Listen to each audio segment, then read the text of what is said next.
Noa ni sambal binaka. My theme this morning, the cost of following Jesus. Luke chapter 9, verse 57 to 62, as they were walking along the road, a man said to him, I will follow you wherever you go. Jesus replied, foxes have dens and birds have nests, but the Son of Man has no place to lay his head. The first man was an impulsive volunteer. In a burst of enthusiasm, he burst out saying, I will follow you wherever you go. A person that is always quick to respond to things without thinking or counting the cost. Doesn't that sound familiar? Jesus saw the enthusiasm and his voluntary offer of service to the Lord. His sincerity, ladies and gentlemen, was not questioned. He was ready to go anywhere with Jesus. Jesus, with his insight and wisdom, according to John chapter 2, verse 25, he did not need any testimony about mankind, for he knew what was in each person. Jesus discerned that he was genuine, but he was not ready for service. He would have been a good catch for the ministry. Jesus was reminded again of Peter's denial of him in Matthew 26:33. Peter replied, even if all fall away on account of you, I never will.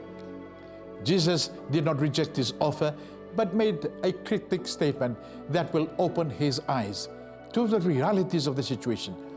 Foxes and birds have their homes, but what about you? Are you prepared to be homeless? Are you prepared to accept a lower standard of living for my sake? In verse 59, he said to another man, follow me. But he replied, Lord, let me go and bury my father. Jesus said to him, let the dead bury their own dead, but you go and proclaim the kingdom of God. The second man, the reluctant conscript. The second man did not volunteer. He actually responded to Jesus' call, but his response held a reservation. Let me attend to my home affairs first. In Matthew 8:21 informs us that the second man was already a follower of Jesus when he was called. To him, discipleship was a matter of secondary importance. So it is apparent that he was dragging his feet and putting other things before his commitment to Christ when it suits my convenience. His devotion to Christ was casual, not vital. He was not ready to take the decisive steps to burn all his bridges behind him. Jesus' response, if he would put God's interest first, his family's interest would not have suffered. So here comes the third man, the half-hearted man. In verse 61, still another said, I will follow you, Lord, but first let me go back and say goodbye to my family. Jesus replied, no one who puts his hand to the plow and looks back is fit for service in the kingdom of God. If the first candidate, ladies and gentlemen, was too fast and the second was too slow, the third was too pliable or too flexible. His limited commitment had a but, and it's a big but. And it was very similar to the first man, which also had a worrying expressions, it's always me first.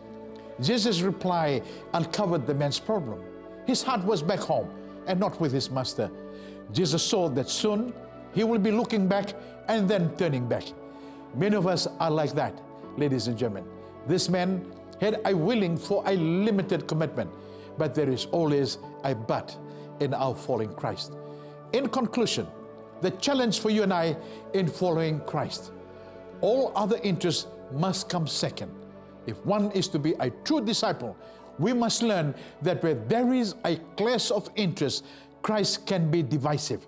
One of the greatest hymns of all time, and still today, and still one of my favorite hymns, when I survey the wondrous cross, love so amazing, so divine, demands my soul, my life, and my all.